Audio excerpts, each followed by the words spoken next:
Hello students, welcome to PCM. तो पिछले video में हमने class 9th R S Agarwal का सर्कल चैप्टर स्टार्ट कर दिया था और हम क्वेश्चन नंबर 10 तक सारी चीज़ें पढ़ लिए थे, समझ लिए थे। क्वेश्चन को कैसे सॉल्व करना वो सारी चीज़ें हम लोगों ने पढ़ लिया था। अच्छा, इस वीडियो में हम लोग क्वेश्चन नंबर 11 और 12 डिस्कस करने वाले हैं। ठीक है, बहुत आसान है दोनों। 11 में आप लोगों को लग रहा होगा कि कैसा क्वेश्चन पूछ दिया है। ठीक है, लेकिन चलो कोई बात नहीं, 11 बहुत ईजी है। ठीक है, हालांकि इस तरह का क्वेश्चन आता नहीं है लेकिन आ सकता है। ठीक है, तो उसके लिए आपको पहले से प्रिपेयर रहना पड़ेगा। ठीक है, तो 11 नंबर देखो क्या लिखा हुआ है। Proof that two different circles can not intersect each other at more than more than 2 points. हमें प्रूफ करना है कि दो अलग अलग सर्कल इंटरसेक्ट नहीं करता है 2 पॉइंट से ज़्यादा। जैसे मैंने यहाँ पे देखो 2 सर्कल बना लिया है। अब ये छोटा और छोटा बड़ा हो गया तो उसको आप टॉलरेट कर लेना। तो ये देखो, एक बड़ा सर्कल है, एक छोटा सर्कल है। ठीक है, हमको ये प्रूफ करना है कि ये दोनों सर्कल 2 पॉइंट से ज़्यादा कहीं भी इंटरसेक्ट नहीं करता।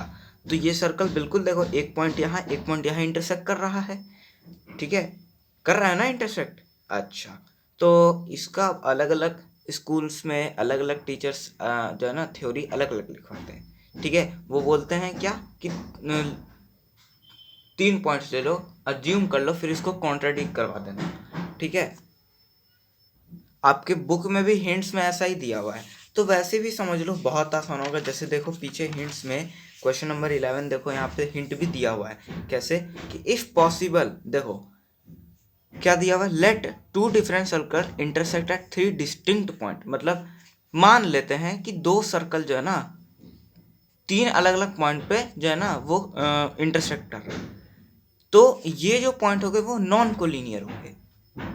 ठीक है, बिल्कुल नॉन कोलिनियर हो गए, क्योंकि 3 पॉइंट कभी भी 2 सर्कल पे इंटरसेक्ट कर ही नहीं सकता ना। कोलिनियरली कॉलिनियर देखें तो वो कर ही नहीं सकता। अगर मैं 3 पॉइंट्स कॉलिनियर लेता, मतलब कॉलिनियर मतलब एकदम सीधा सीधा। ठीक है, तो देखो तुम, ये एक सर्कल बनता, ये एक सर्कल बनता, तो इंटरसेक्ट तो बस एक ही पे हो रहा है। तो ये जो 3 पॉइंट होंगे ना वो नॉन कॉलिनियर होंगे। और नॉन हमने थ्योरम में पढ़ा था कि नॉन कॉलिनियर, अगर 3 नॉन कॉलिनियर पॉइंट है तो वो, तो उससे जो है ना एक यूनिक सर्कल बनता है। तो ये तो कॉन्ट्राडिक्ट हो गया कि 3 नॉन कॉलिनियर से तो एक सर्कल बन जाता है, तो ये तो गलत बात हो गया। मतलब जो 3 को है, 3 पॉइंट है, वो गलत हो गया। इसका मतलब 2 ही पॉइंट हो रहा होगा जब 2 सर्कल इंटरसेक्ट कर रहा होगा। समझे? तो 11 नंबर ऐसे ही बनाते हैं। समझे? समझे? आशा करता हूँ कि तुम लोग समझे होगे। नहीं समझ पाए तो फिर से वीडियो को रिवाइंड करो, फिर से देखो। ठीक है, क्योंकि यहाँ पे बोल ही रहा था ना कि 2 पॉइंट से ज़्यादा नहीं। अगर 3 पॉइंट नहीं कर रहा है, 2 पॉइंट से ज़्यादा है ना 3, तो 3 नहीं कर रहा है मतलब 2 कर रहा होगा, मतलब 2 कर रहा होगा। ठीक है, तो 11 नंबर हमारा बन गया। आसान सा क्वेश्चन था, ज़्यादा हार्ड नहीं था। ठीक है, अब हम लोग 12 नंबर देखते हैं। 12 नंबर बहुत ईजी है। ठीक है, very easy, it is very easy. देखो यहाँ पे 2 सर्कल दे दिया है। In the 2 circle of radii 10 centimetre and 8 centimetre. मतलब ओ ए का वैल्यू मान लो है 10 और ओ डैश ए। दूसरे वाले सर्कल लेते हैं ना तो उसको ओ डैश कर देते हैं ताकि दोनों सर्कल का ओरिजिन पता चल सके। तो ओ डैश से कितना कर लेते हैं हम लोग, 8 कर लेते हैं। हमको बताना है ओ से ओ डैश का डिस्टेंस कितना है। तो ऐसा करते हैं, हम ये निकाल लेते हैं, ये निकाल लेते हैं, दोनों को जोड़ देंगे, दोनों को कंप्यूट कर देंगे। तो देखो हमको अब ये जो कॉर्ड है, ए बी एक कॉर्ड है। हाँ सर, ए बी तो एक कॉर्ड दिख रहा है।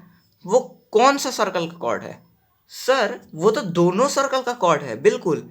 ए बी देखो इस सर्कल में भी आता है और ए बी इस सर्कल में भी आता है। मतलब ए बी जो है ना कॉमन कॉर्ड हो गया दोनों सर्कल के बीच में। हाँ बिल्कुल। अच्छा, तो हमें पता है सेंटर से कोई भी लाइन गिरता हो तो वो तो 90 डिग्री गिरता है, और इधर भी 90 डिग्री ही होगा।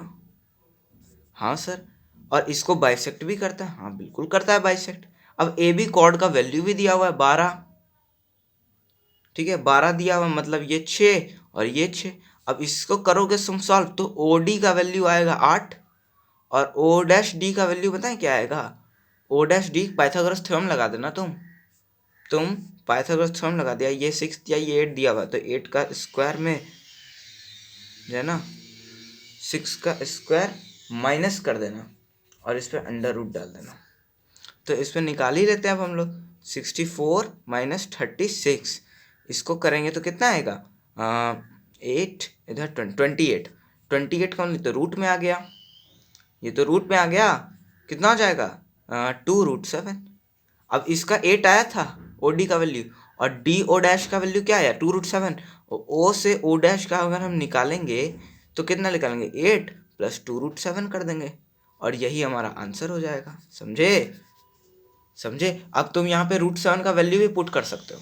√7 का वैल्यू पुट करके पॉइंट में ले आओ तो उतना कैलकुलेशन क्या करने का, सीधा यही कर दो। समझे?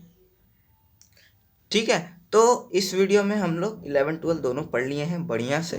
ठीक है, आपको 12 तो बहुत आसान था, सीधा पाइथागोरस से हम 2 बार लगा देना था, दोनों को जोड़ देना था। ठीक है, तो बहुत ईजी था। ठीक है, 12 नंबर तो आप लोग बना ही लिए होंगे। 11 में आप लोगों को दिक्कत होगी तो आपको इस वीडियोस के माध्यम से सॉल्व हो गया होगा। अच्छा, अब नेक्स्ट वीडियो में हम लोग क्वेश्चन नंबर 13 बनाएंगे। ठीक है, और ऐसे ही पढ़ाई करते रहिए। All the very best.